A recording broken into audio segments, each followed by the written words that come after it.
right, looks like we are live. Let me confirm this. Happy for a change over on YouTube.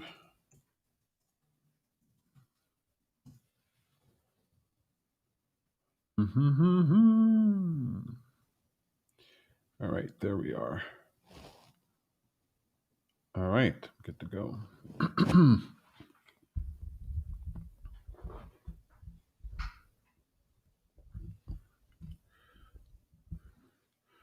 Right, showtime.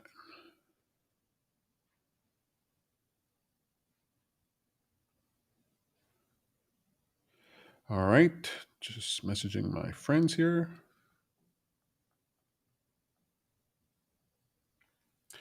All right, folks. Show's going to start officially in 1 minute at 8 p.m. It's going to be a fun time we're going to have here today. Just going to let anybody who wants to pop in, watch the show live, just giving them a chance to get settled. So we're going to start in 60 seconds here. I think everything is in order. Normally I'm rushing like a maniac to get the show started and get everything ready. But today I'm good. I'm good. I'm a little sweaty. But hey, what can you do? What can you do besides not be nervous? Which is impossible, right? Is there anybody out there who's not nervous all the time, constantly? No? Just me? All right. 7:59. Come on.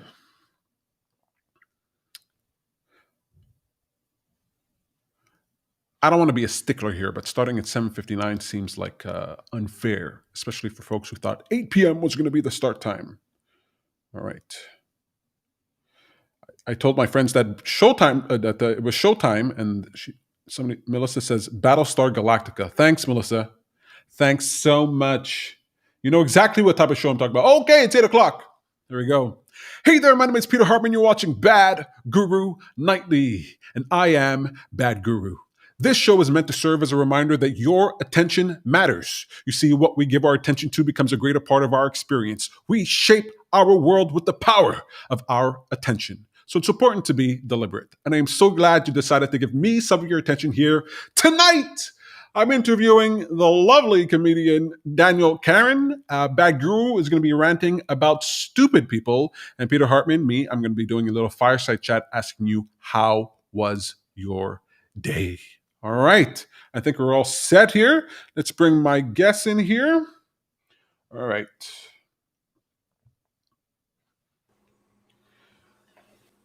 Here we go. Comedian and writer, wrote for Just for Laughs, performed in festivals around North America. Welcome to the show, Daniel Carin.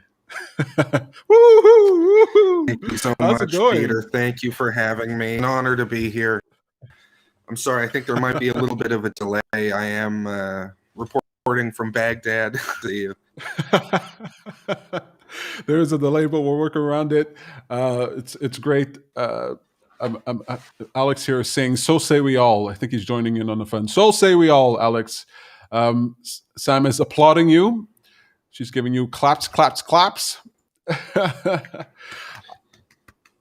so happy that you're bad way, clapping in back. a positive way. Very good to have you here. My goodness, it's been a while.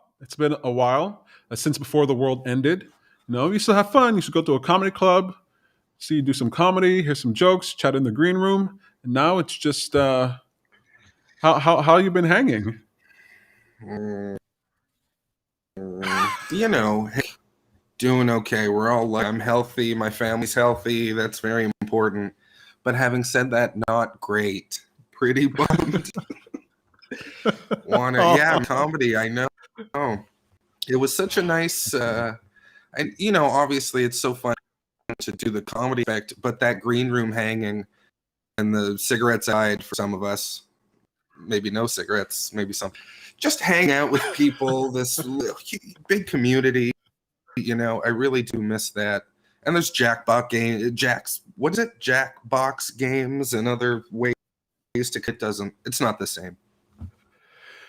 It's not the same. I've done a few telepresence things. It's not the same. I've been doing comedy on camera here online for a while now, and there's just nothing that compares to being in front of a live audience and then having the fun. Like my number one priority for being a comedian was to be in the green room, like to talk to other comedians. Like that to me was the most fun thing. Like I'll go up on stage for 5 minutes, but then I'm in that green room for an hour. That's the fun that I have, the socializing, and man, it's just being missed here.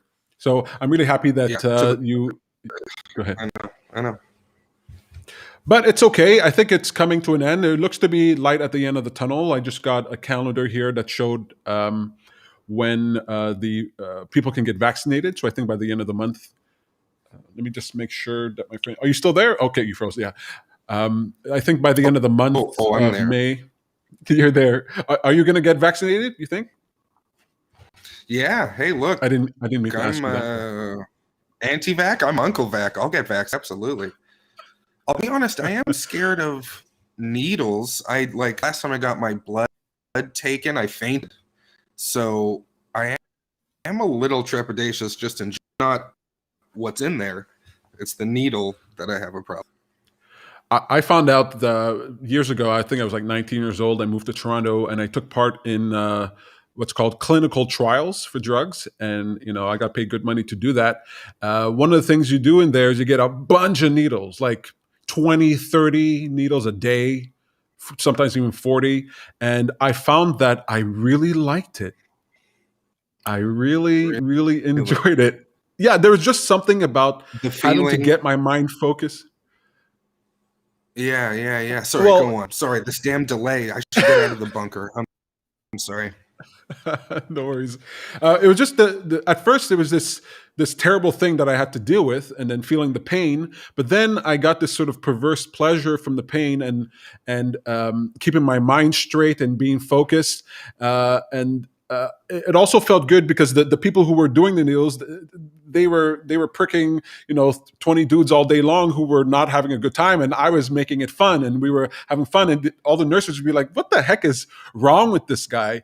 And maybe that's when I should have realized maybe there was something a little comedian in me, because comedians have a little kind of a screw loose. There's certain aspects of life that they enjoy, that they get off on, finding ways to turn their misery into something fun.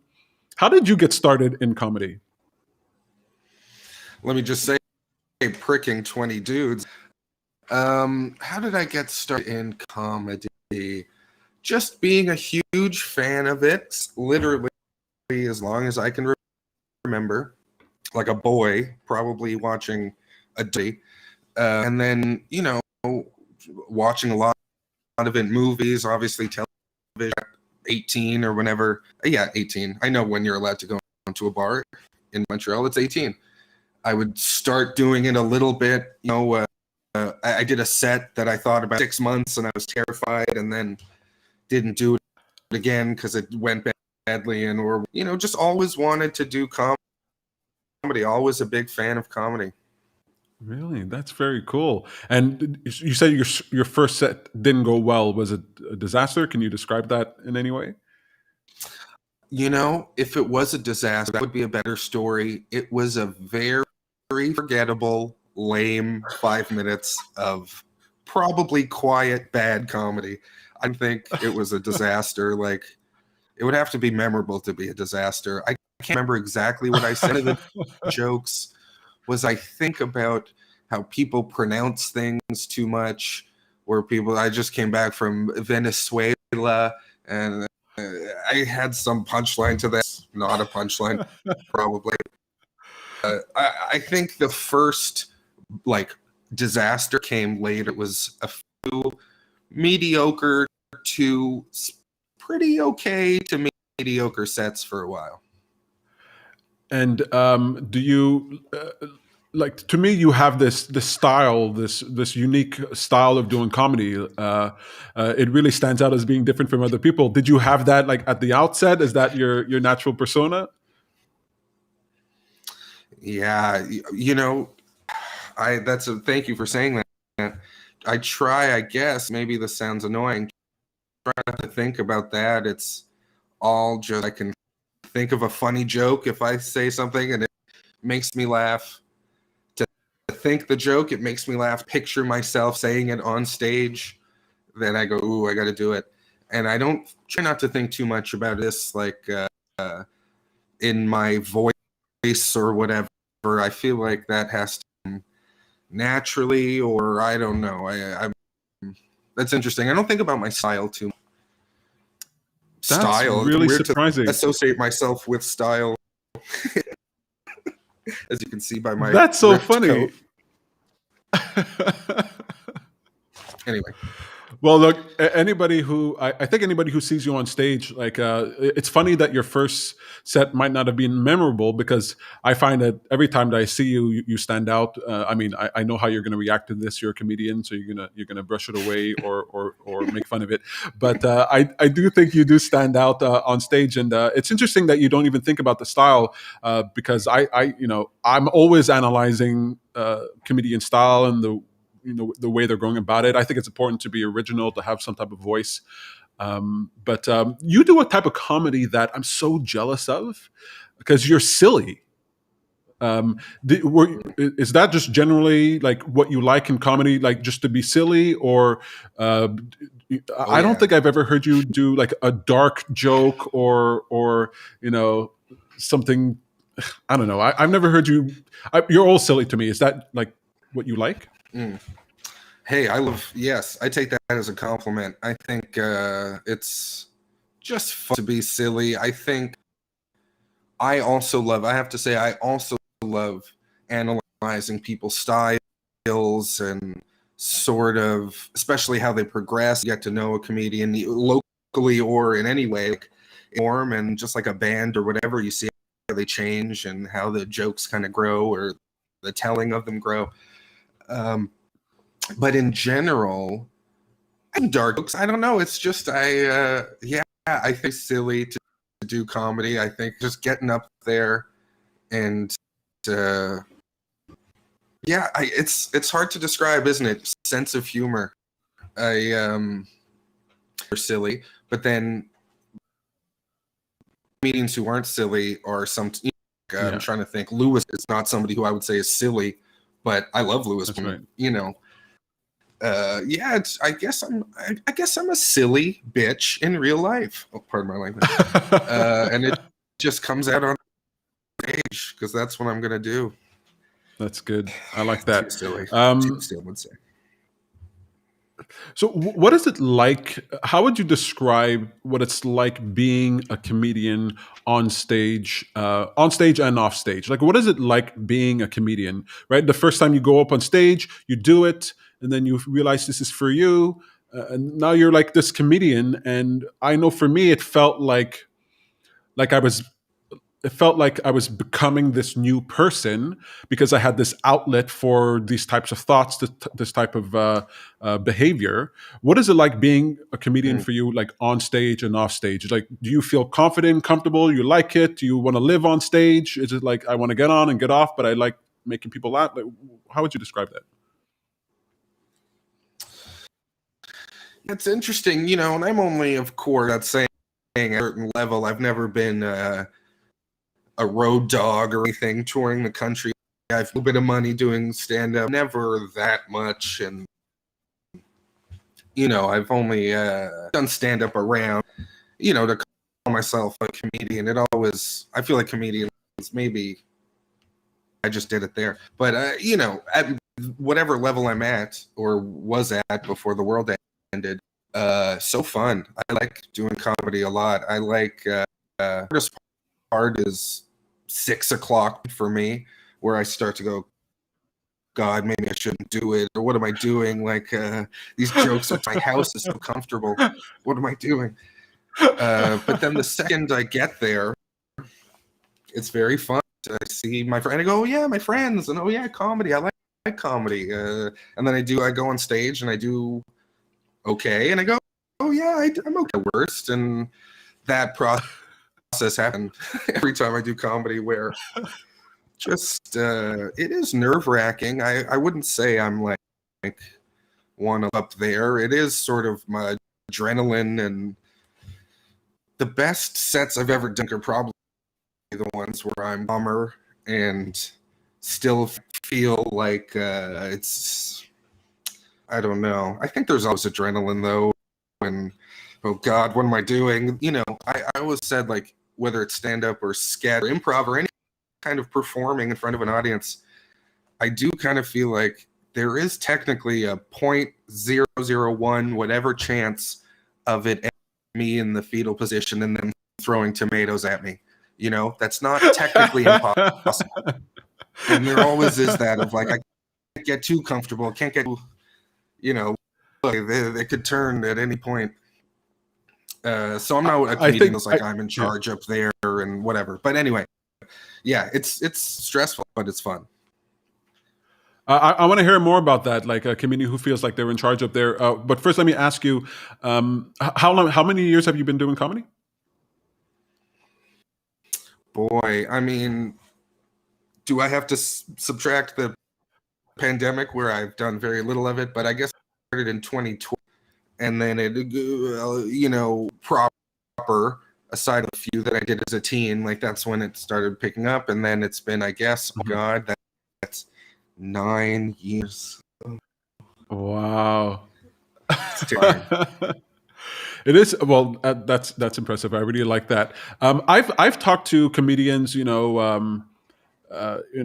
I've talked to comedians backstage, and I've asked them this question, like, "Are you nervous?" Blah blah. Some people are nervous. Like, I am a nervous guy. Like, I'm a wreck the minute before I go on stage. I could throw up.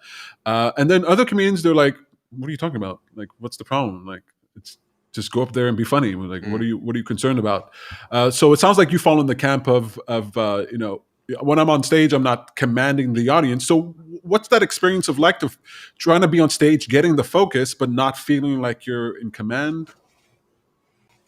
Well, it's, now that I think about it, it is certainly depend on the show. There's certain shows that are more corporate, or obviously the more I'm getting paid, the more I'm concerned about doing a good job. I hate, maybe that's bad because I want to do a good job all the time, but you know, if it's like a cafe show like the one I hosted with a friend, Chris Sanford, the best for years, or like, you know, a smaller sort of satellite room, which is somebody club, I certainly feel freer to be loose. That's the vibe of the show, where it's maybe not necessarily about hitting my best jokes. It's about the room and vibe, and the silliness can come out a little bit more or whatever. And then the next level is like the Comedy Nest, the comedy club in Montreal, where I feel like, ooh, I got to tighten up my collar a little bit. These are paying customers from the West Island, like, and then I get a little more anxious. And then some bigger show that I've done, I get terrified. It's all kind of on a scale. I hate to say, because again, that makes it like shows are less important than others, where I always want to do a good job and have fun, of course, but there's a few shows that are more important than others. Like the show I hosted at Shaika certainly didn't want people to come with their greatest thing and knock them dead with this stone cold material. It was more like have fun with the audience and just have a good time. You know, that sounds such a cliche, but it's true. And then if I was in charge of some other thing, I go, you better get jokes, don't fuck this up. You know, but it's show to show, which is what's great about it, kind of. One of the reasons I wanted to interview a comedian and talk to you about this is because as people, the average person as civilians go through life, they experience having to deal with judgment, having to deal with their own self-criticism, having to deal with that. Comedians have to deal with that, and it's like in public, it's in person, handling the stress of it. Like however you are, you've got to handle the stress of the experience. And so when I think, like, I asked you those questions because I think, like, if you're the average person, you hear a comedian and who's been doing it for years and they're still nervous and it's still, there's all these considerations, it kind of puts into perspective the daily life that everybody has to go through. I think it's a powerful thing to understand what a comedian's going through. Yes, and also maybe this is off topic or something, but it certainly helps the more you do it. Where I would say this to anybody of like about many things. I mean, of like you're gonna end up uh, in your bed later, no matter what happens. I say that to myself a lot, whether I'm nervous to do karaoke or go on a roaster or do stand up in front of a big audience or whatever. It's like that's kind of a motto of I'm going to be home at some point, except for that roller coaster because I might fly out because those things don't close properly. So just in terms of like it is a big deal, and people are scared of public speaking so much more than other things. But also, I don't know. It's like anything else. It's a cool, I don't know. It's a cool performing. No, I haven't figured out why I'm okay with it. But singing in public freaks me out more, whereas somebody could do karaoke and then say I would never do stand up. Like that kind of doesn't make sense, but it's just one of those things. That's really funny. I totally get that. How do you come up with your jokes? Oh, it's difficult. Just hard. God, I wish I knew. It's it's certainly I've tried to is joke writing time. Down with a coffee and a muffin, and I look at the clock. This says 59, and then it turns to 0, and I go, okay, here I'm going to start writing jokes, and it's not good, and what I'm doing, and then I'm out with friends or complete, and I see something, and I kind of come up with at least some punchline thing that tickles me, and then I go, oh, God, where's my phone? And then I write it down, and I book myself a comedy show where they say 10 minutes, and I go, oh, God, I don't have 10 minutes. What do I have? And then I look at my phone. I go, oh, yeah, that thing that I wrote down. Right, I could do that. And then I go, oh, God, that's not good. And then I try it, and it gets a laugh. And I go, oh, my God, okay. And then I think, well, I have to actually write more. It's always try to write a bigger, more jokes around any joke you have, approach angles, and try to on stage at a certain, try to riff in the joke, knowing that if the riff goes nowhere, you back to that one thing that worked that one time. Like that's a safety net. But it's just, it's building on the momentum of what you think is in your head, where there's definitely been a joke where I've felt good about it and like said to a friend, hey, I have this new joke, and they don't understand, or it's bad, or I don't tell it right, or they don't understand, and you just feel the momentum go, no, I don't want to tell that joke anymore, that probably does suck. But then you have time, and then you try it out, and then it does well, and then you feel good about it, and then you go, okay, let's keep that ball rolling, let's tell it at a giant club where it's all just drawn to comedy magic. It's hard. I like that. I wish I was a better writer, and I wish I was more disciplined, but I'm not. Well, I do find that just from my experience, people have different ways that jokes come to them. Some people sit down and they write those jokes. They understand that process.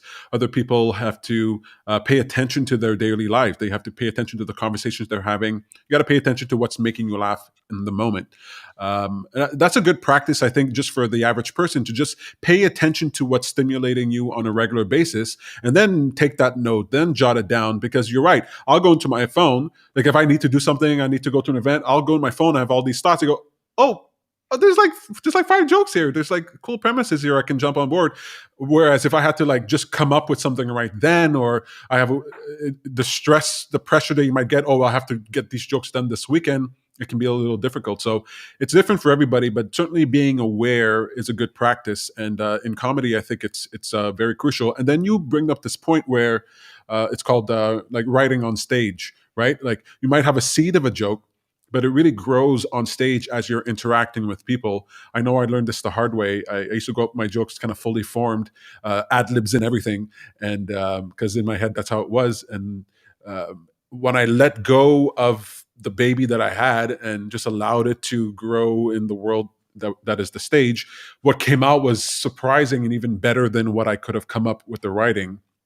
That being said, sitting down with the intention to write, even if you're just staring at a blank page, kind of giving your brain that pause to kind of reinforce what you want your mind to be thinking of, even if you don't come up with anything or anything good. I think it's a good practice. It's to practice discipline, to sit down, to give yourself that moment for something to come forth. Absolutely. I have to say, Sorry, just go ahead. I've heard, riffing on stage or whatever, and then people say like, "Man, I can never improvise." Like, talk about improvising, and I find trick I've always used, or that my sketch partner and I have used for sketch, which is like, I have a lot of respect for straight up improv, where a person or people go up with absolutely nothing and then make from a suggestion or whatever. Like, I can't do that. I find it really hard and crazy.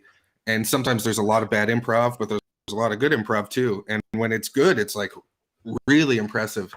And I always made it seem, here's a secret, like I'm improvising, when there's always a little jump off of, I don't know why I said that, but like, it's really good to write age, like you said, or to have some foundation outline of what you're doing, and then to jump out on it's like a bungee cord. That's the I'll make, because you can pretty far sometimes, but then that cord will always pull you. That analogy works. So that's what I like to do, where a set, like, I would never go up on stage with nothing, but I would definitely go on stage with a few lines and try to make that more. I totally get that. Yeah, the mistake I used to make was going up on stage with too much, but just having a type of skeleton and outline is like the sweet spot. But and I definitely would first, like, sorry to interrupt, but I definitely first, I don't know how long. Yeah, like in my notes I would write hi, and you have to do that because it is terrifying, I guess, to go up, and you need more of that security, and the more you do it, the less you have to write out, I guess, eventually. But yeah, I definitely would too, for sure. Are there any comedy rules that you follow, like punching up or political correctness? Like, do you consider those things at all? Not really. I mean, I would say as a rule, no, there aren't any. It's all these little puzzle pieces of words that you can put together. Maybe Lego were better. Lego pieces of words, and you could build whatever you want. Like, I necessarily delight in being breaking. Ooh, wait till they hear what I'm gonna hit them with. Like, there's a lot of comedians in comedy that is deemed PC or whatever, that I would think is very because of the structure of the joke or delivery. The necessary, the morality of a joke or whatever is something that is concerning to me, honestly. It's more about the joke. And having said that, look, I don't want some Nazi joke or whatever, like, by which I mean a Nazi telling it. Nazi jokes out there. But what I just mean is, where did I go there? But yeah, no, I'm more of there's comedy. If you want your comedy to be pushing boundaries, then you should seek that out, and there's comedy for you. And if you want competency with your mother-in-law and your 14-year-old son, then you should be able to have to hear somebody's like punching, aggressive comedy. It's all about what you're looking for, and it's all delicious, pretty candy. Love it. How has the pandemic affected, uh, uh, the pandemic, the lockdown, the restrictions? How's that affected you in comedy and personally? Not at all. Why do you ask? Not great. No, look, I miss it. I comedy in person. I do, man. Just a bunch of people laughing together. I remember even before I did comedy, I worked at the movie theater, and on I think it was first day of non-training, like actual, where I was by myself. I walked in. I was an usher, and I walked into a random theater, and I think it was Big Mama's House 2 or maybe 3, like father, like son. And literally, I walked in, a big crowd of people with my AMC uniform, and it was some fart joke, I'm pretty sure, mama. And just, I looked at the audience, everybody laughed, and oh my God, was enjoying it.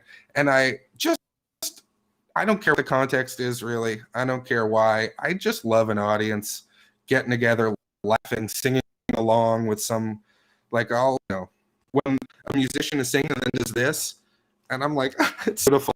Everyone's together.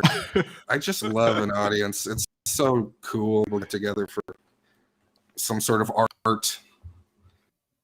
Totally. So Have you tried doing? Yeah, well, it's definitely. I know exactly how you feel. Have you tried doing comedy online? Have you experienced Yes, that? I have tried. And look, I like these interview shows or things where it's more conversational, because I just want to have a conversation with my friends like you, Peter, and other people. But in terms of like stand, I don't like it in my house. It's so sad. My jokes sound terrible when they're just bouncing around my walls. It's awful. They should never be under that light. It's a dark light comedy club and the booze and a cigarette you can't smoke. But I really don't like doing stand up in my house. It's brutal. It's definitely brutal. Although I'll be honest, I love watching people try to do it online, just like I loved watching people bomb on stage with open mic, because I think Yeah. there's just something so beautiful with someone. Their intention is truly to like make you laugh and do something good, but the circumstances or whatever is just beating up on them, and just as a sadist, I guess, like watching that just tickles my funny bone. And so I can watch people struggle online trying to do comedy for sure. You know what it is? Because stand-up comedy is kind of artificial, and you're trying to pretend like you haven't said these jokes a million times, but you have. And it's sort of a suspension of disbelief or something, where you're trying to make something real out of something that isn't real. I believe that sometimes, where the way the audience reacts and it changes, you do it, and good things happen in the moment. And like, you just can't get how artificial the whole thing is when you're at home. It's just it's the uncanny valley of like, what are we all doing? Even the best Zoom comedian, it's like, why are you speaking like this? This isn't how a human being speaks. But if it's in front of an audience and people are drunk, it's like, oh yeah, human beings, they do this, whatever. It's tough. It really is. Do you find have you used this moment to? I almost hesitate to ask this because almost every single person, the answer is no, and there's no shame in this. There's just human beings. But have you come up with any new ideas or projects, or has this time sort of inspired any future plans or any thoughts in your mind that you might want to do? Like this time that you're not quote unquote distracted with being on stage or coming up with jokes. Have you found yourself in the creative process or setting things up for the future?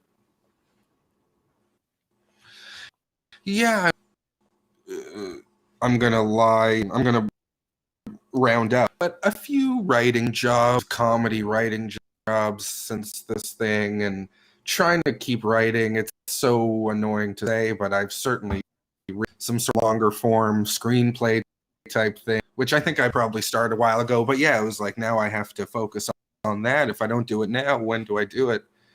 And I'm trying to keep the gears of creative with the words going. But yeah, there's certainly a performance thing that's not being filled in any other way, where, like I said, but yeah, I'm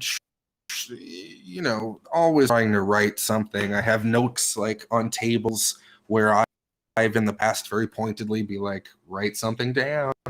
And yeah, that's always an ongoing thing. But yeah, boy, there was no distraction. It was so fun. Sorry. Yeah, totally. Do you feel like I find that in Montreal in Canada, because we go through this winter summer cycle, that people kind of have this hibernation feeling in the winter, and then they're like, go get them when the weather turns. Do you feel that same sense after this lockdown? Like, do you feel that the way you approach comedy or your work is going to be changed, or you'll feel more motivated, inspired once we're free to go back to regular life, or what? Yeah, personally, I mean, maybe it's all made up in my head, but yeah, I feel like it's easy to go back and go, God, I took those shows for granted. It's clearly actually hard to get a good going, and like just assume they're always going to be there. No. But yeah, no, I it feels at this point like it will be motivating. I'm motivated right now, so unless something happens, yeah, it's so fun. It's this to realize I liked as much as I did, or maybe I did, but I just miss it or something.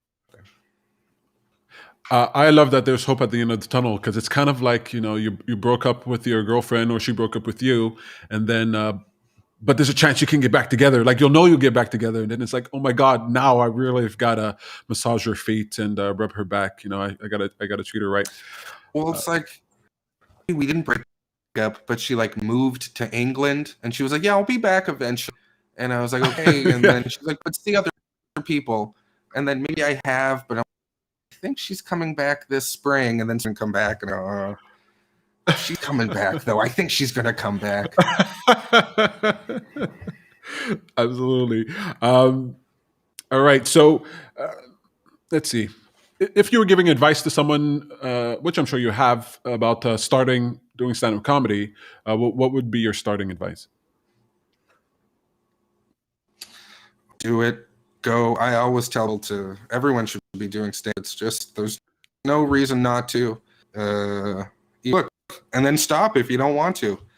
You should go try. No, and then when comedians ask for advice, which doesn't happen too often, but I never feel too comfortable. I love people go up thinking that what they've written is going to get a laugh. Like, if it was up to me, I have my own taste in humor. I'd be like, well, I don't like that joke, but you've chosen it as your closer for a long time. You want it, so tell it. Like, you're doing this because you get to choose what you want to say.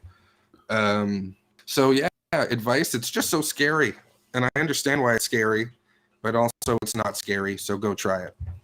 That's what I'd say. I'm Daniel Carin. Vote for me, mayor. Dan for mayor. All right. So before I get to our happy questions, there's just a series of questions that I'm asking all of the interviewees.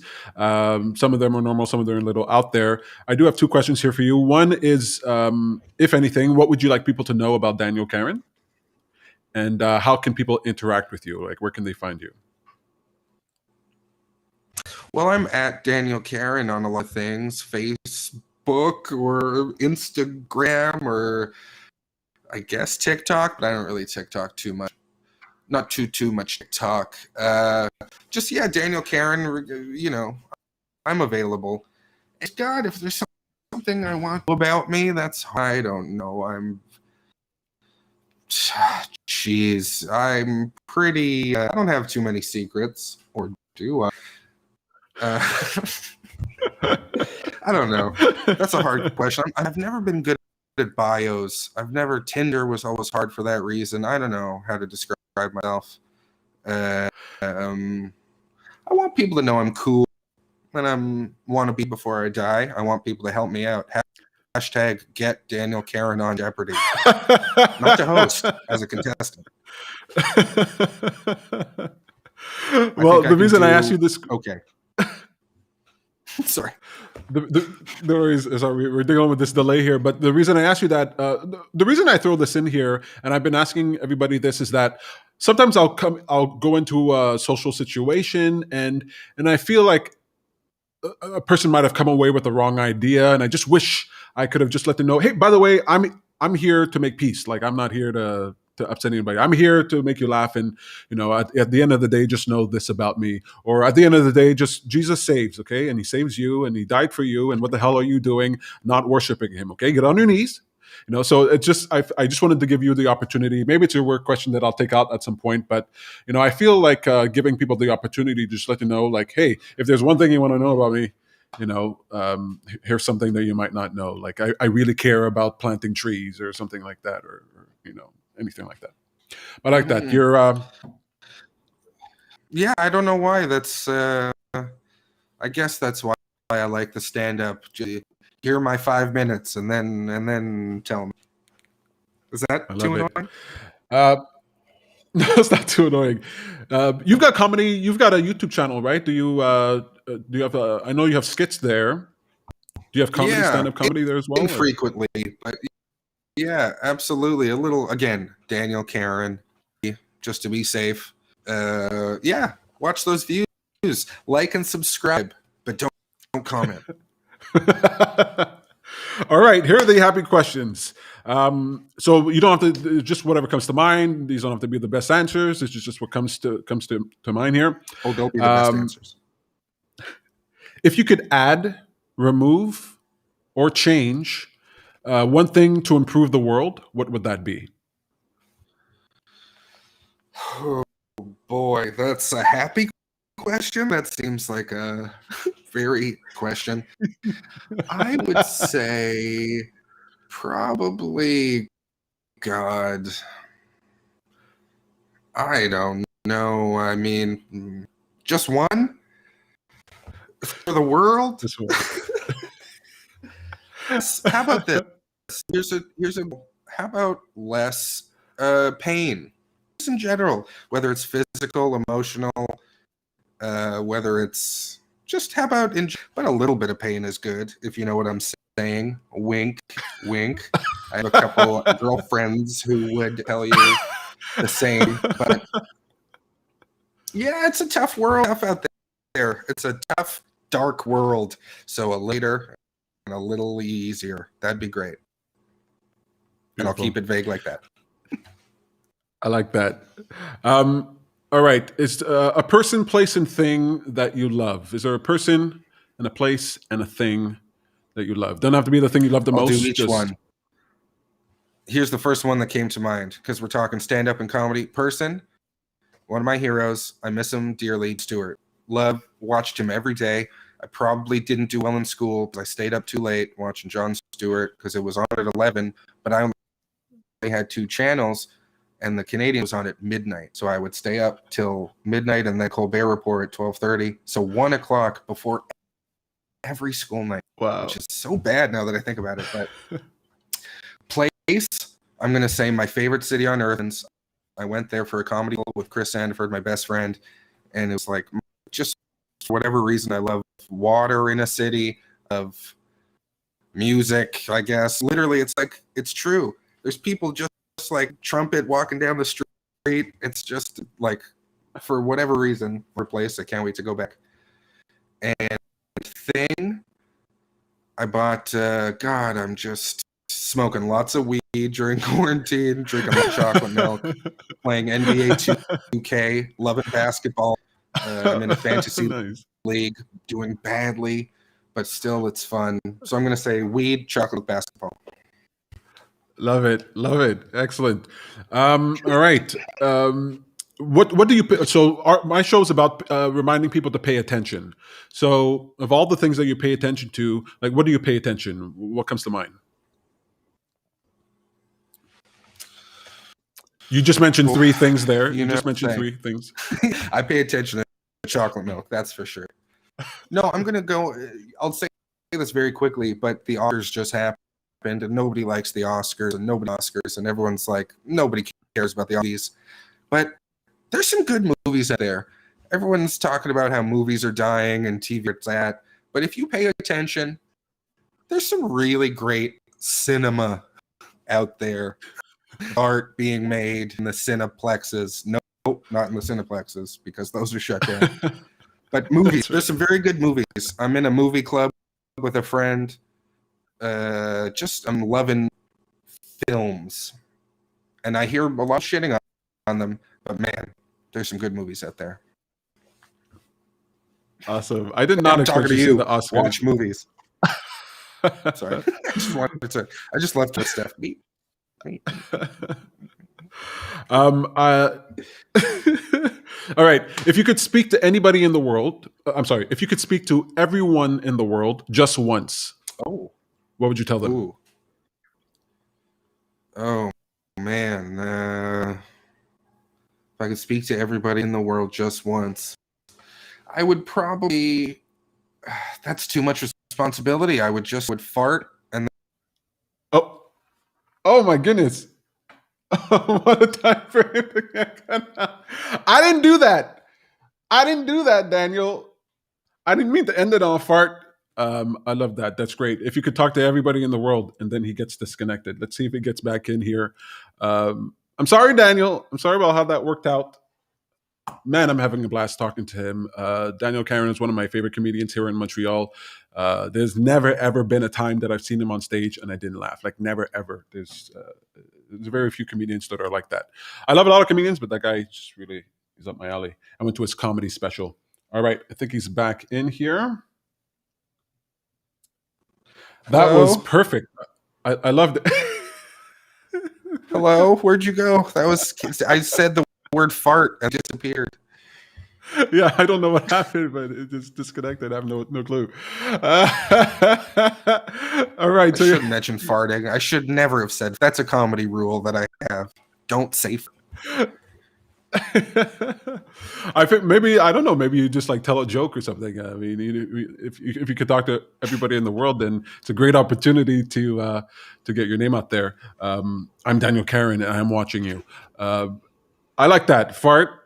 I'd like to get that phone call, you know. This is a call from Daniel Carin to the rest of the world. I'd be like, this Daniel Carin guy is a good guy. And then something positive and supportive. Fart and like, hey, keep doing what you're doing, or something like that. And then maybe another fart.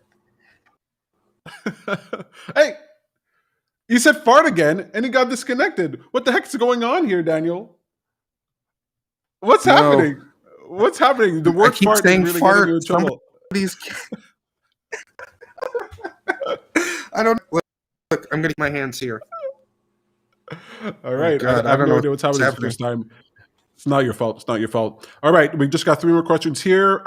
This one's going to be a big question, but don't worry about it. I think it's pretty obvious. But what is your purpose in life? If you had to describe a purpose for yourself. I would say maybe this is a dark answer. Unfortunately, nobody has a purpose. It's all random and chaos. Just try to enjoy yourself before you die and the people you love die.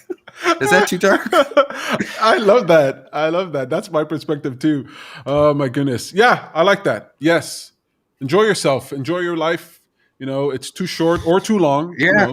I don't know. There's no answers. That's the problem. There are no answers. Just do what you think is right. I don't know. Good. All right. Here we got 2 more. These ones are much happier, I think. So which would you rather know for a fact?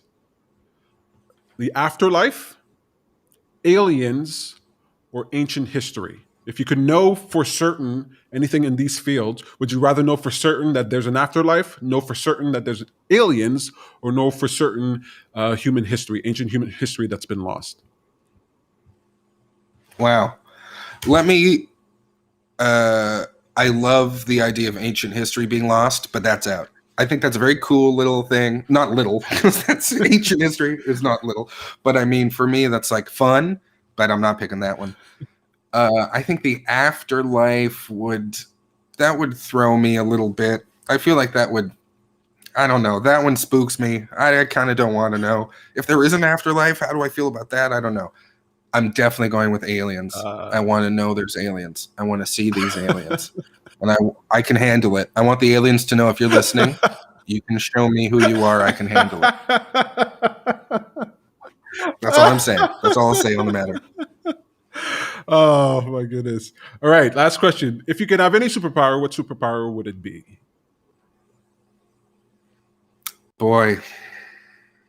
You know, I do feel like these are, I remember asking this to some friends, and all of their answers were so obviously about deeper issues. Like, one of them was like, I would be invisible so no one would see me.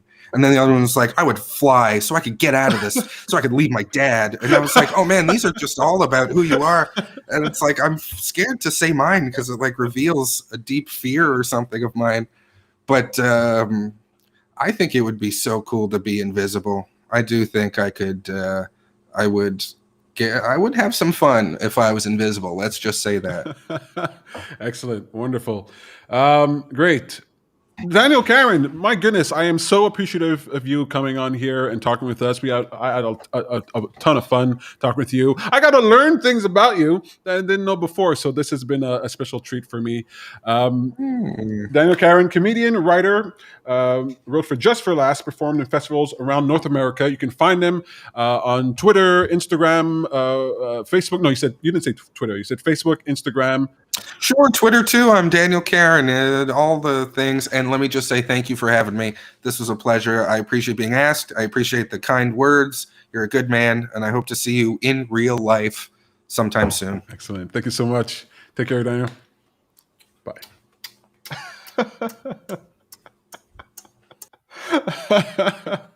Oh my goodness, that's a lot of fun. Let's see the comments that we've got here. Here we go. Heather says, "Hey, Peter, Daniel, and all. Hello, Heather. Good to see you. Thanks for watching the show." There was a question about vaccine. Lynn is asking, "Are you getting your vaccine?"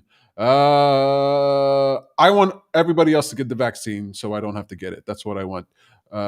Alex says, scheduled for vaccine for Saturday, made it ahead of the crowds. Good for you, Alex. I hope that works out well for you. I think it will. Let's see, who do we have here? Oh, yeah, Daniel made this comment about West Island, guilty as charged. Yeah, that's right. She's also saying, yes to chocolate milk mixed with coffee. Tim Hortons coffee, maybe, right? And she goes on to say, one time my nephew called my mom and just burped into the phone. She was not amused. How old is your nephew? Was it Daniel's age? Because that's a little too old to do that. Call your mother and burp into the phone. That's really fun. My goodness, I had a blast. Thank you to everybody who's watching. Let's move on for the other segment. Oh, I just want to say thank you again to Daniel Carin for being on the show. I'm super, super happy that he was able to be here, that he came on. It felt really good to talk to him. My favorite thing in life is talking to comedians. I'll tell you that. You know what? Just by talking to him, you could tell comedians, they're always trying to, generally speaking, to make something funny or make someone laugh, and you can ask them a serious question and they'll find a way to make it funny. Like, that's the fun part of talking with comedians. One thing I love about comedians is this idea that you're having this one-sided conversation, right? So they're on stage, they're talking to you, which makes it easy for someone like me who's anxious, where I don't have to worry about talking. I just have to laugh and react as honestly as I want to. And then the person's on stage is having a one-way conversation with me, and their intention is to make me laugh, and they've planned it. They've thought it out. so many times I'm having conversations with regular people. I'm like, where was the punchline there? Did you really think about this thing? I know regular people, it's not their jobs to make you laugh and to say the most amazing thing every single time. But at least comedians, they make it their job to do that, whether on stage or off stage. And every time I'm talking with Daniel Carin off stage as well, it's like I can't tell the difference between him and being a comedian on stage and him talking to me in person. It's a super, super lot of fun. Get yourself a comedian friend. Get yourself Daniel Carin as a comedian friend. You can find him online. All right, Fireside Chat. Okay. Thank you, by the way, to everybody who's watching. Let me take this opportunity to let you know that right now we're broadcasting live on Facebook to the Happy for Change audience and on Happy for Change Facebook page at facebook.com/Happy for Change, as well as on youtube.com/Happy for Change. Just remember that, just know that I won't always be streaming on Facebook. The only reason I'm doing this is to spread awareness for the show, but it will be dedicated to YouTube. So make sure you go over to youtube.com/Happy for Change. Click subscribe and hit that little bell so that you know when I go live or when a video gets uploaded. We're uploading content all the time. There's just tons of stuff. And if you really love what we're doing, you want to support the show, you want to support Happy for Change, head over to patreon.com/Happy for Change and become a patron. For $5 a month, you can really help us out. You also get access to the Bad Guru Nightly live Telegram audio group, as well as other Telegram groups that we have where you're going to be able to chat with me. You're going to be able to have voice events and voice conversations with me and in groups. It's something that we're starting out. It's new. So definitely go over to patreon.com/Happy for Change. You'll get a link when you sign up and you'll be able to join the groups and we can have a lot of fun. All right. What else do I have to say? That's it for now. Let's move over to Fire Chat. Let's do this. All right.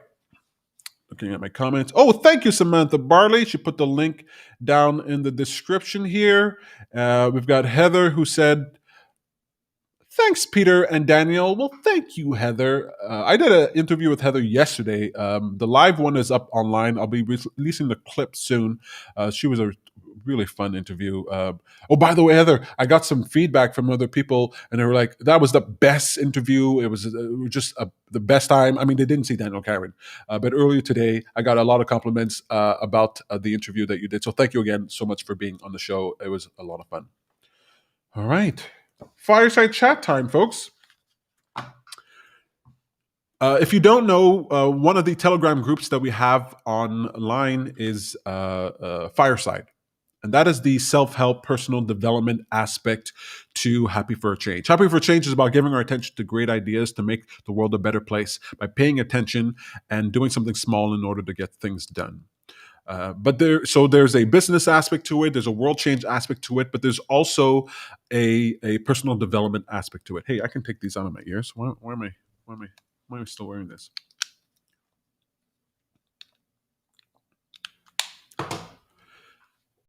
The personal development, personal empowerment aspect of Happy for a Change is called Fireside.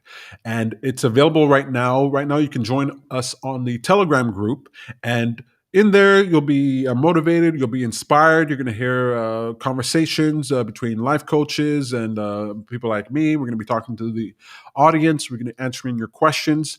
So if you want to have some fun, if you want a constant companion, if you want to be motivated and inspired, if you want to be part of the community, you can join me on Fireside on Telegram. Again, you can get that link on patreon.com/Happy for a Change. For $5 a month, you can have a personal empowerment development team in your pocket that's going to be entertaining you and uplifting you as the days go by.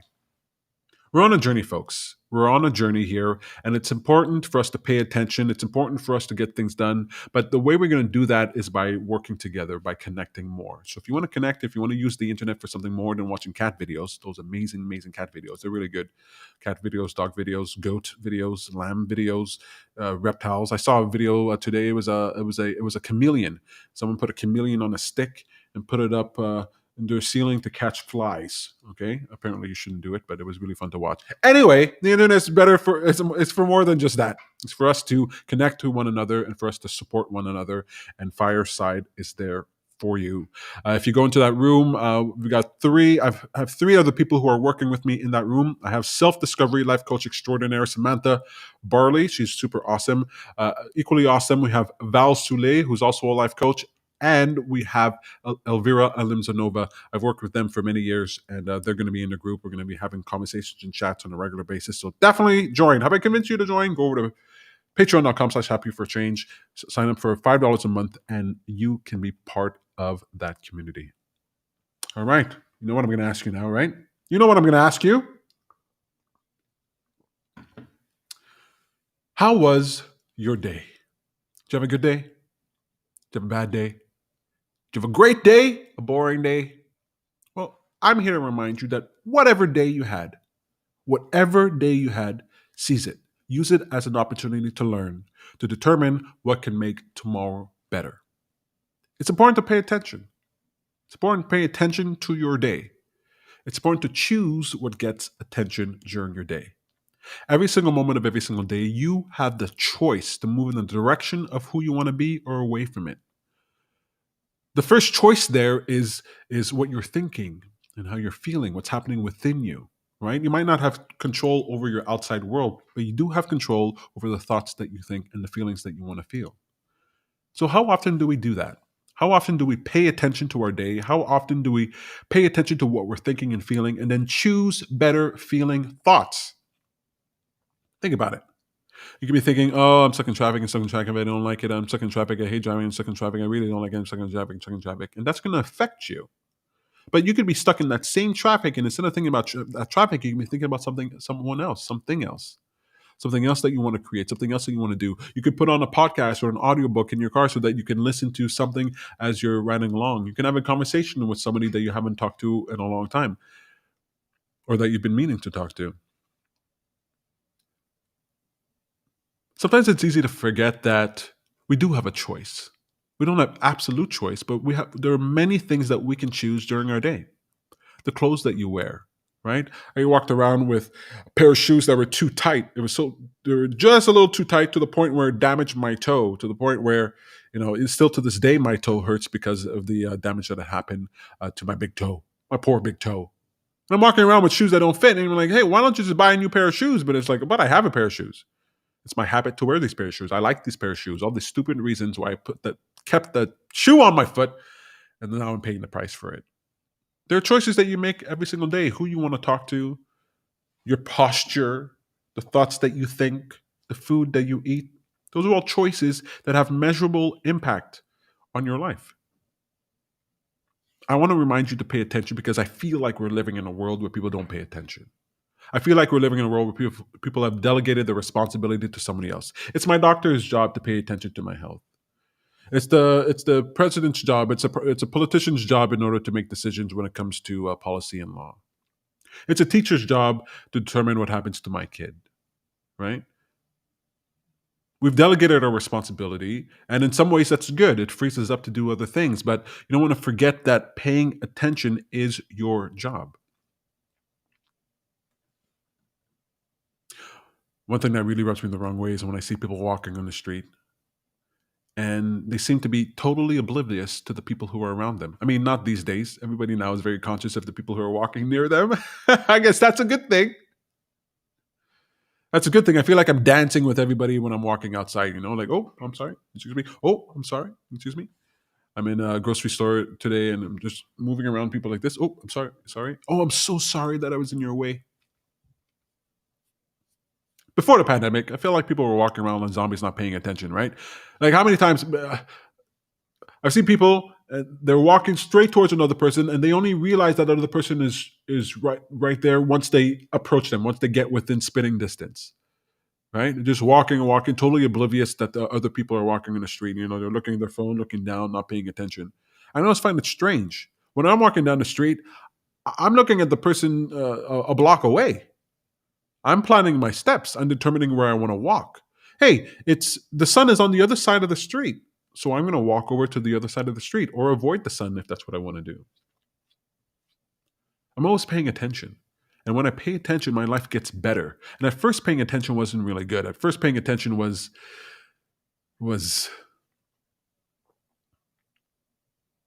a chore, right? When you don't have a habit for something and you begin doing that habit, it feels uncomfortable. It feels like a chore. It's like exercising. It feels like a chore. But if you persist with that habit, it becomes easier and easier to do. And think about all the things you consider to be chores in life. These are tend to be things that you have to do, right? Things that you have to do. So if they're things that you have to do, why make them a chore, right? But you pay attention. And just like a chore, if you keep doing it, you'll get better and better at it. If you have the mindset that says, I want to get better and better at it. You do the dishes, that's a chore. You ask yourself, hey, how can I do these dishes better? What could be a better thing here? I remember my mom growing up, she used to complain all the time. You know, we were five kids in the house. And she'd yell and scream, the dishes are, sink is full, the dishes are dirty. Just upset all the time. And one day she's like, you know what? Forget it. So she threw out all the dishes. We had one plate. We had one of every item for each of one of us, right? I had my plate. And if my plate wasn't clean for dinner time, then I didn't get dinner. She looked at her problem for doing the dishes, having dirty dishes in the sink, and she couldn't get the kids to do it. So she found her own solution, right? She didn't fall into a habit of just dealing with it as it was. She changed things up. I did it in my life years later. I'm in my house and I'm like doing dishes all the time. I'm like, why do I have 6 plates? It's just me. Just me and my bro. Why do I have 6 plates? So get rid of them, right? There's all kinds of ways to make your life better. Heather's laughing, spitting distance. Yeah, man. You remember when we used to get within spitting distance of people? I used to talk to people, right? And they'd spit on me by accident. I'd be like, oh, that's cool. It just felt kind of intimate. Now it's like ballistic missiles coming out of people's mouths. Goom. Goom. All right. Bad Guru's coming out here a little bit, so I'm going to have to move on. My mom is brilliant. Yeah, my mom is brilliant. She's a really fun lady, really smart. She's not putting up with any shit. She wouldn't say that, but she doesn't like putting up with a lot. Paying attention to your day. Don't let your days go by unattended, folks. You ever feel like, oh my God, the week has passed. I didn't even do anything. Oh, the month has passed. It's the New Year's already. What did I accomplish this year? How many times do you have to have that feeling before you're like, I'm done with it. I'm done with that. I'm going to do something with my days. I was talking with Daniel Carin. He said life is short, right? Life is short and then you die. Maybe he didn't say life is short. He said life had no purpose, but I think I added that life is short. But it is kind of short, especially if you're not doing anything. If you want to feel like you had a long life, you got to do things during your day. You got to do things with your day. Treat your day like a brick of gold. Every day we get a brick of gold, and most people just chuck out that brick of gold, just wind down their car window and like just chuck it out. Why'd you chuck out that brick of gold? Because it's raining, I'm stuck in traffic, and I'm in a grumpy mood. So I'm writing off this day. Goodbye, gold. Oh, I killed a squirrel. I wasn't going to say squirrel. I was going to say something else. Then I landed on squirrel because it was less offensive. But then it took the juice out of it, It took the juice, the energy out of that comment. A brick of gold every day. Every day when the sun comes up, it's like a brick of gold. Ah, we chuck it out the window. Why? Why don't you invest that day? Why don't you do something with it? Look, I'm not going to put some shame on you, okay? I'm not going to say I take charge of every day. But I probably take more charge than you do. I'm obsessed with, making life. If I'm going to live this crappy life, and my life is good, but, all in all, it's pretty crappy. If I'm going to live this crappy life, I'm going to stay alive, I'm going to do something with my days, because otherwise, I don't know.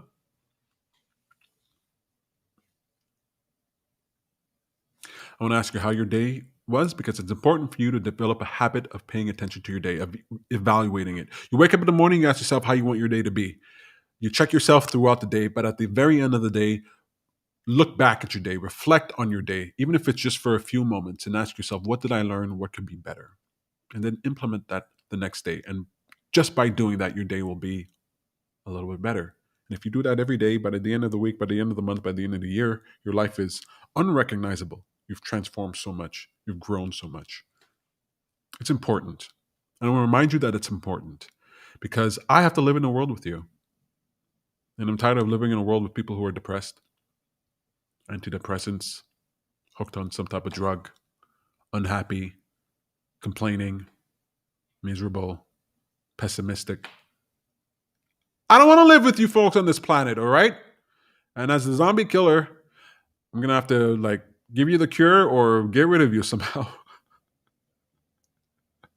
Thank God there's not a button for me to push to eliminate people on this planet. Because if it was as easy as pushing a button, I don't think I could resist. All right, Bad Guru is coming out. I got to get Bad Guru out here.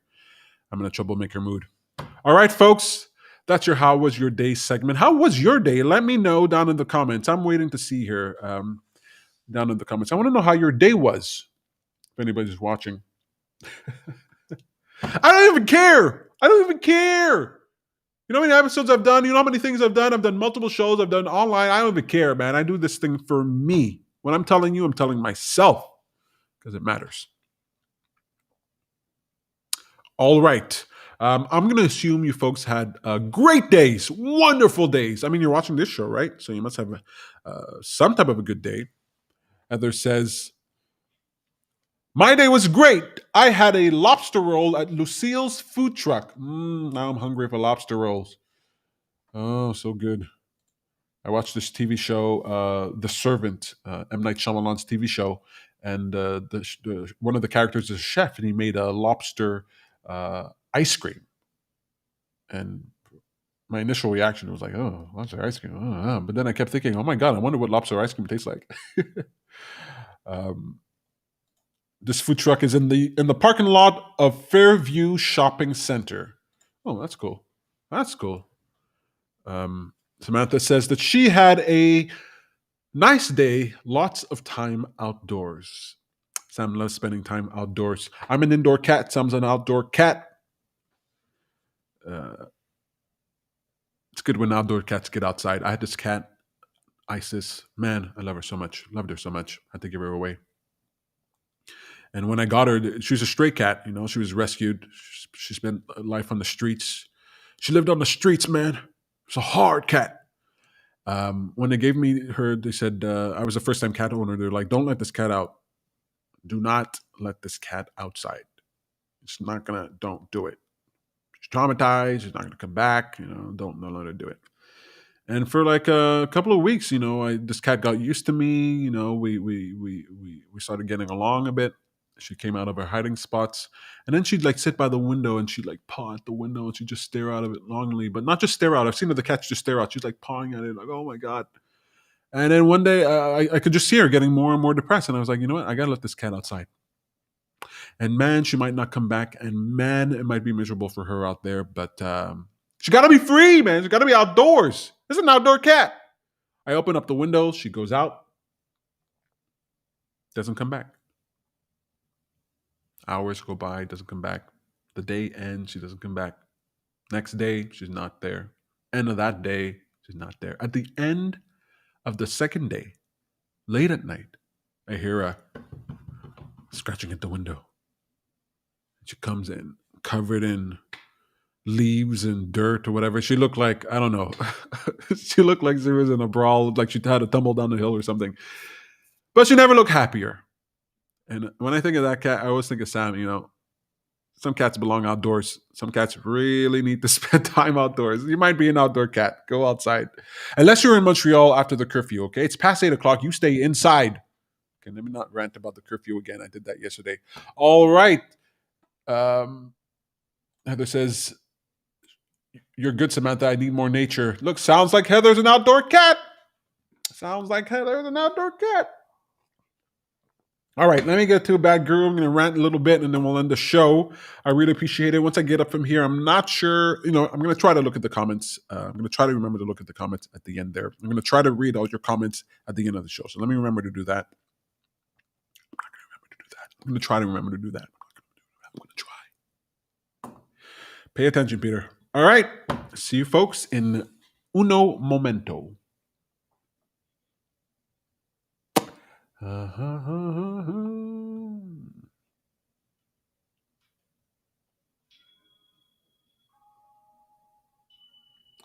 Yeah.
Are we good?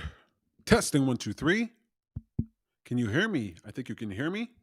Might be a little too loud, but I think we're good. All right. Gotta make sure my producer can contact me. All right. How you doing, folks? How you doing? It feels good to be back, Guru, again. Shake off those shackles of political correctness and right behavior and just let myself go. Let myself go. You know what? I am so obsessed with trying to make the world a better place. I cannot even tell you. I am super obsessed with it. There is nothing that I think about more. 99% of my day, I'm thinking about how to make the world a better place. I think about it and I look to people who are doing great things, look at science and what's going on there. And I tell you, when it comes to science, I'm not so sure. I am not so sure. Especially during this pandemic, we keep hearing about the scientists, and the science and the data.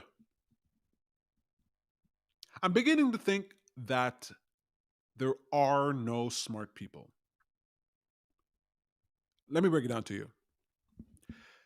Everyone is stupid. All right? Some people are a little less stupid than other people. Those are the smart people. That's the bar. That's what we're working with. I think everybody's kind of stupid. Like, what the heck is going on with this world? Why all the technology and all the tools and all the things that we have, and this is the world that we got? This is the world that we have. Why aren't smart people better? What are they doing? What you tell me? Name a smart person has done something for you recently. Name something that a smart person has done for you recently. Has anything come to mind? You thinking about anything? I read the first person came to mind, Albert Einstein, right? This guy was 150 years ago. What have you done for me lately, smart people? Are the smart people in charge? Are the smart people winning elections? Are the smart people CEOs? Smart people. Think about global warming. Who's the cause of global warming? Are you the cause of global warming? Did you invent your car? Did you invent AC? Did you invent factories that billow smoke into the air? Huh? Do you dump oil into the ocean? Huh? If it was just stupid, if it was just the non-smart people, the stupid people out here, what harm could we come to? Besides killing each other and bonking ourselves on the head because we're not wearing helmets. Well, how much damage could you do? Right? But because of smart people, every year the IQ required to destroy the planet goes down by one because they're inventing new tools and technologies to make us more powerful and more efficient. And it's wrecking us. Smart people are so overrated. I'm not smart. I'm not smart. I'm motivated. I pay attention. I care. I'm knowledgeable about a few subjects that I work in. I'm very knowledgeable about that, but everything else, I don't know. I don't know. I don't know what we should do in the world. I mean, I have my ideas, but are they smart ideas? I have this idea called making millionaires. Making millionaires. Now, get this. Just get this. If you haven't heard me say this, just hear me say this right now. We get 1,000,000 people together online. They pool together $1, and then they make someone a millionaire for the fun of it. That's where I started with that idea. For the fun of it, we could just make a millionaire. Now ask yourself, just think about it. Ask yourself, why the hell isn't there something like that? Why isn't there an app or something that I could push? I could put $1, I could put $2, $5, we just make millionaires. Aren't there people on this planet that you've seen that, hey, I'd like to make them a millionaire? That person deserves to be a millionaire.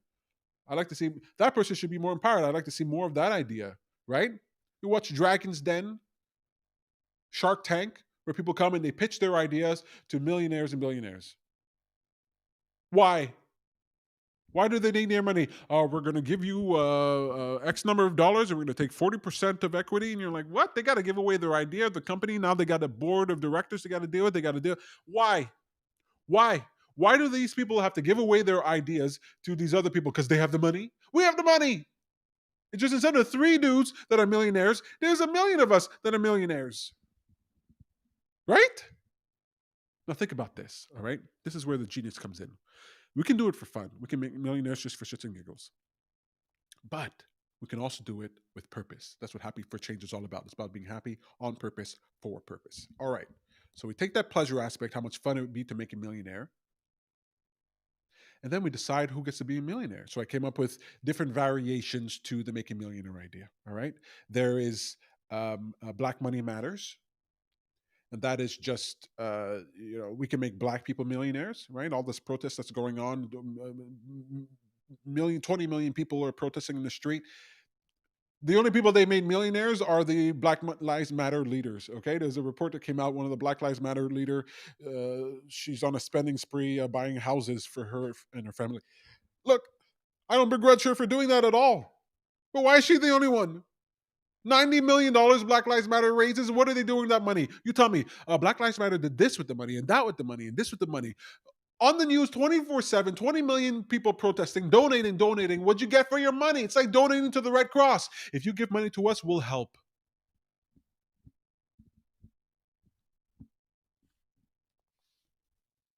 But if instead we decided, hey, we're going to start making Black millionaires, we can make Black millionaires by the buttload. We can make one every week, 52 Black millionaires a year. Just think about that.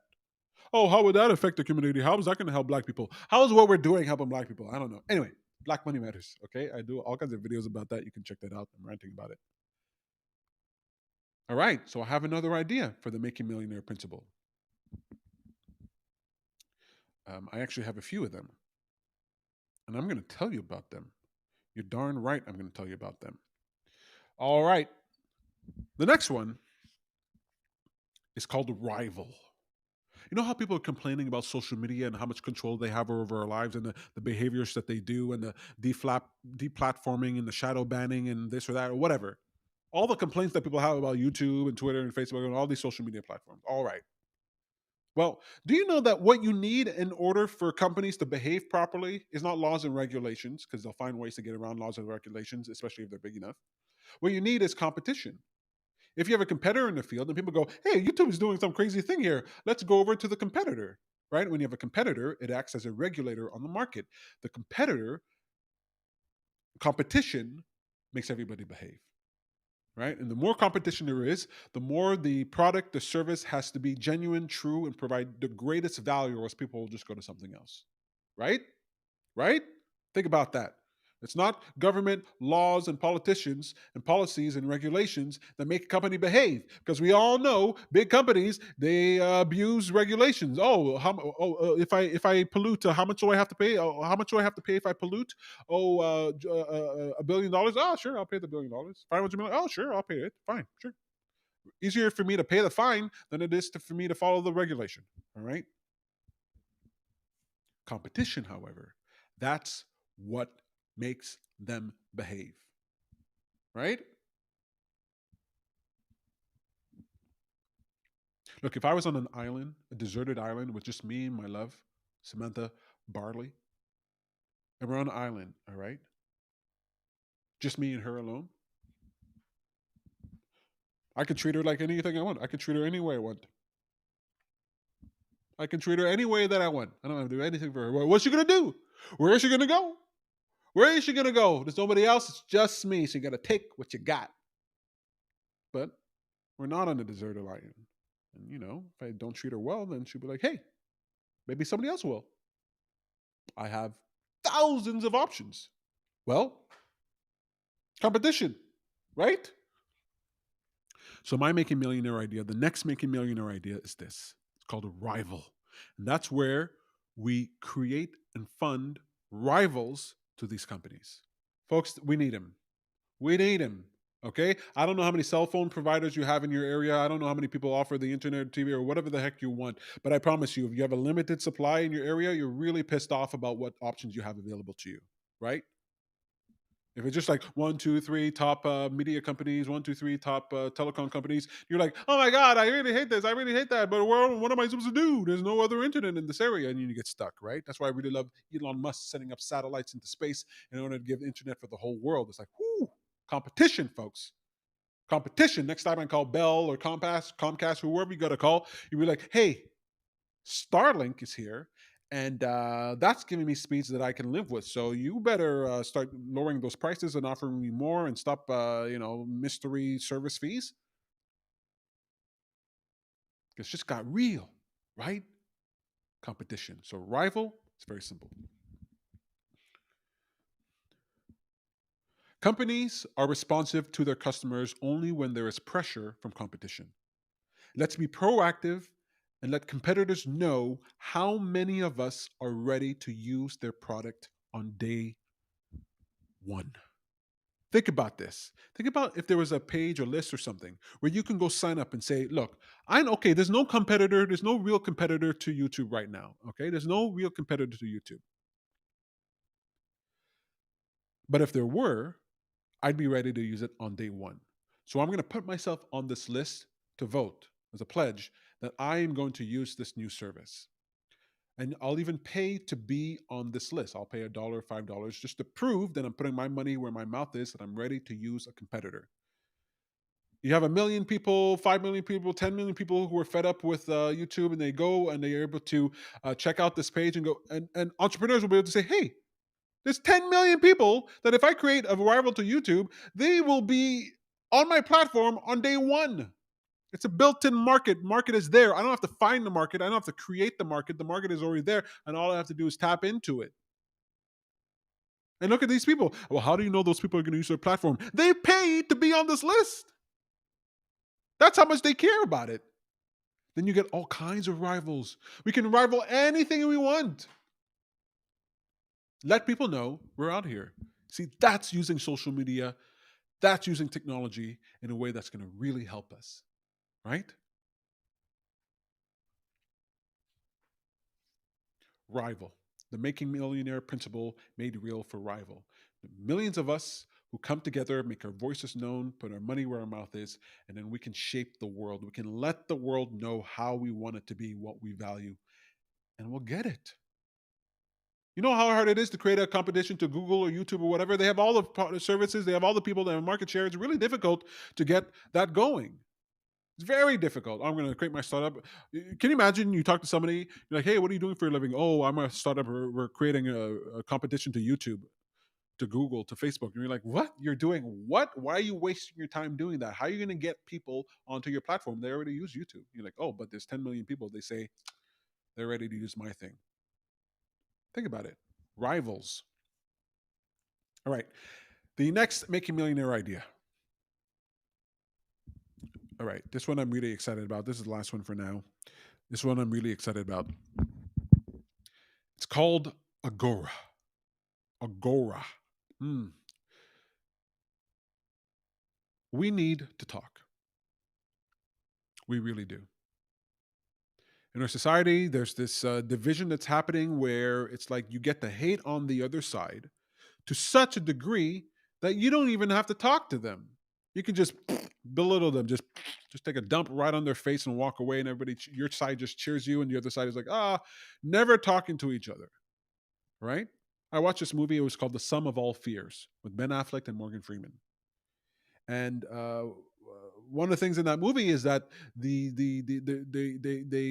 spies and the agents had to keep the back channels open to stave off war. Right, the president and the two leaders couldn't talk to each other because for political reasons. But the back channels, you had agents who were talking and letting people know, "Hey, we really don't want to attack you. Oh yeah, we really don't want to attack you. We don't know what's going on. I think someone's setting us up." You keep the back channels open to stave off war. Right now, I'm not seeing people talk to each other. We're not talking to each other. We're just hating one another. Okay, if you watch the news, you watch the media. I don't know if you care about that stuff, but people are really hating on each other. Social media is another one of these things. We create these silos where people are in their spaces and they're reinforcing their own values and beliefs, and they're not listening to the other side, not appreciating what the other side has to offer. Everybody's doing that.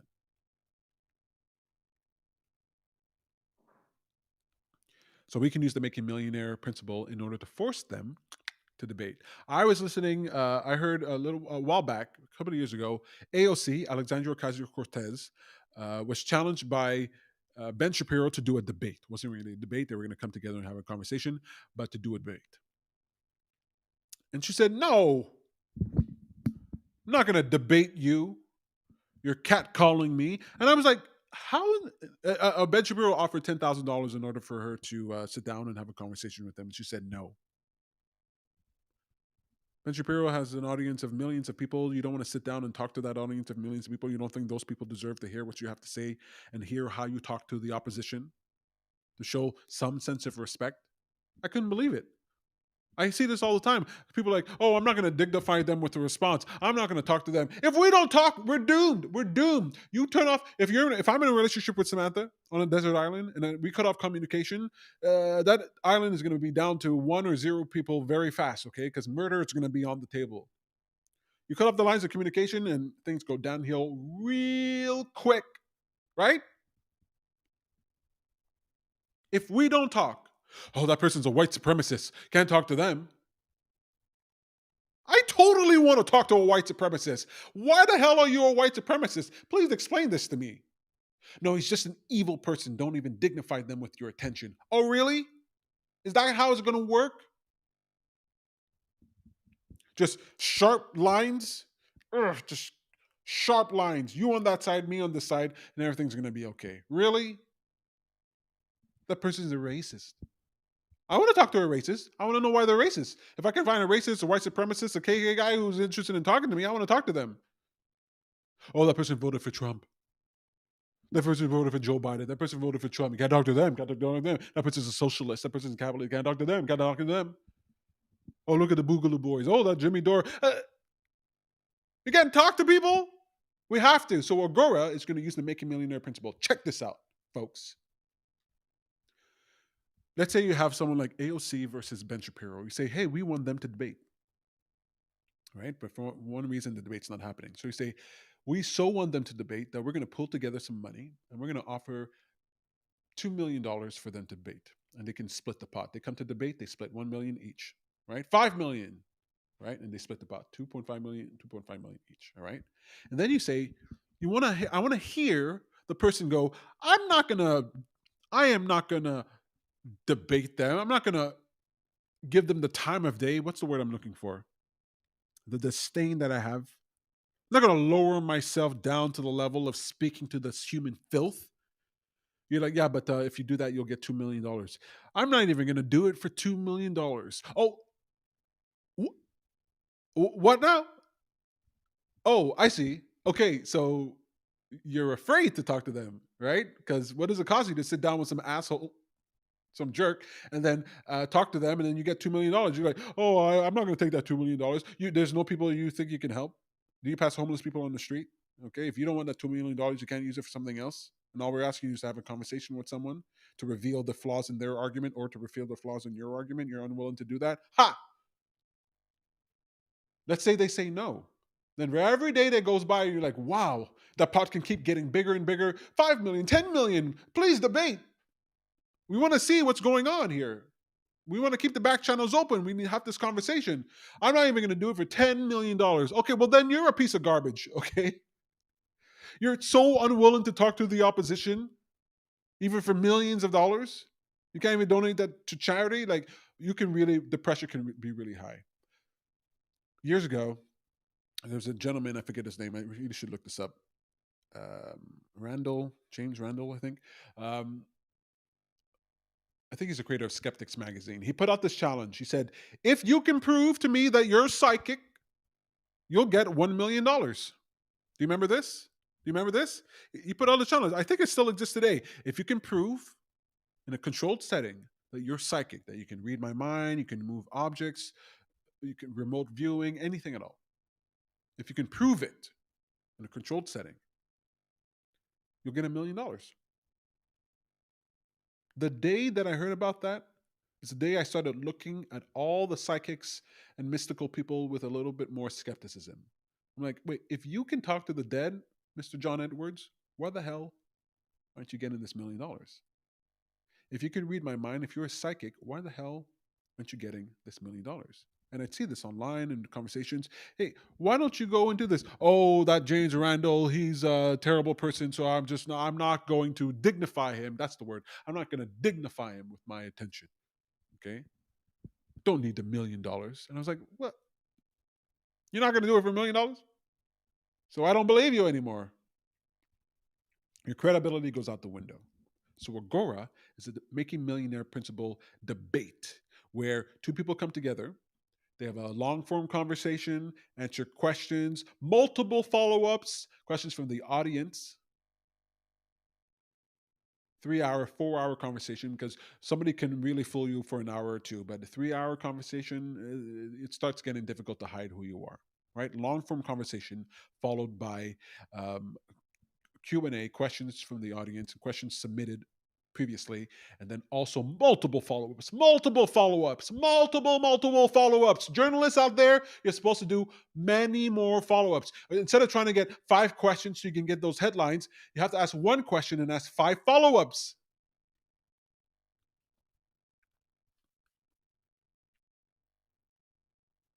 Who would you like to see debate? Think about it. You can debate Bitcoin, aliens. There's all kinds of things we can do. Who would you like to see go head to head? Two people on opposing sides who would never in a million years talk to each other. Who would you like to force together? Maybe not force them, but if they're going to say no to like 1 million, 5 million, 10 million, how are they going to say no to that and still hold up credibility? You're afraid.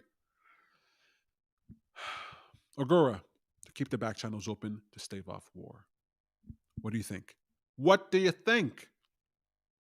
What do the comments say here? Are there any comments? All right, I don't see any comments. It's okay. I'm a man alone. It's fine. It's fine. Doesn't bother me. Look, I'm not a smart person, people. I'm a dummy. And honestly, I think it's going to be up to the dummies of the world in order to change the world. Because the smart people, it's like they don't know how to do it. It's like they can't figure it out. So I'm going to do it. Dummy old Peter. Like, I don't know. The other day, not the other day, this is comedians do this years ago.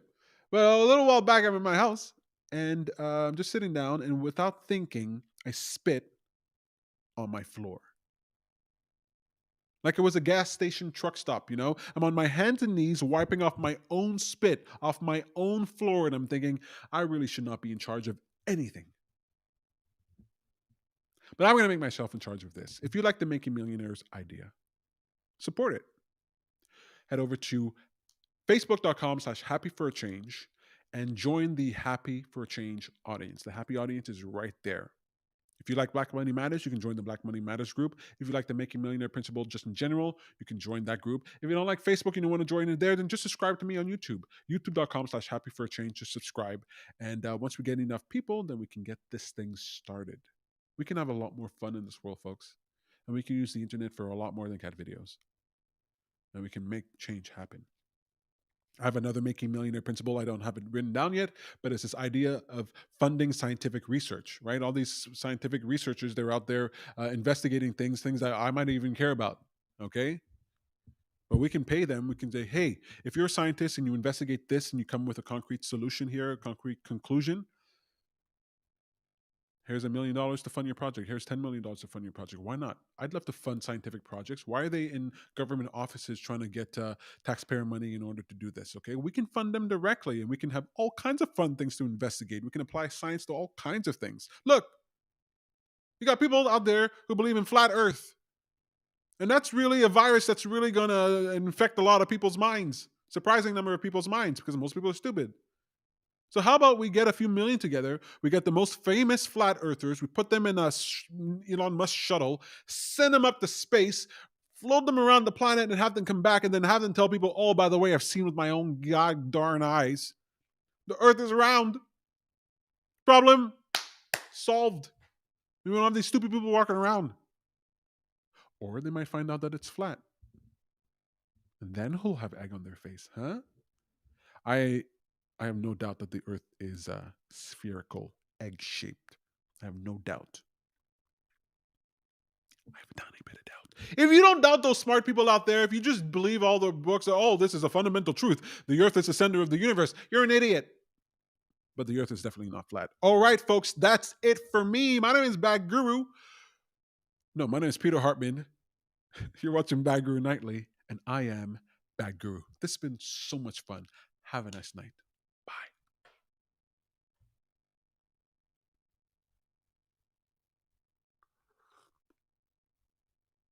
Thank you so much for watching, folks. Oh, mwah, mwah, mwah. I love you, folks, so much.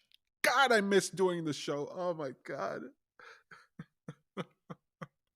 You can leave now. The show's over, but oh, my God. I just miss people so much. I never realized. I used to fantasize about solitary confinement. I used to fantasize about what crime could I commit that didn't hurt anybody, that could land me in solitary confinement. And now I miss people so goddamn much. Man, man, do I want an audience. People, we can change the world. But we got to change ourselves first. I'm out of here. I can stay here all night. I'm out of here. Thank you.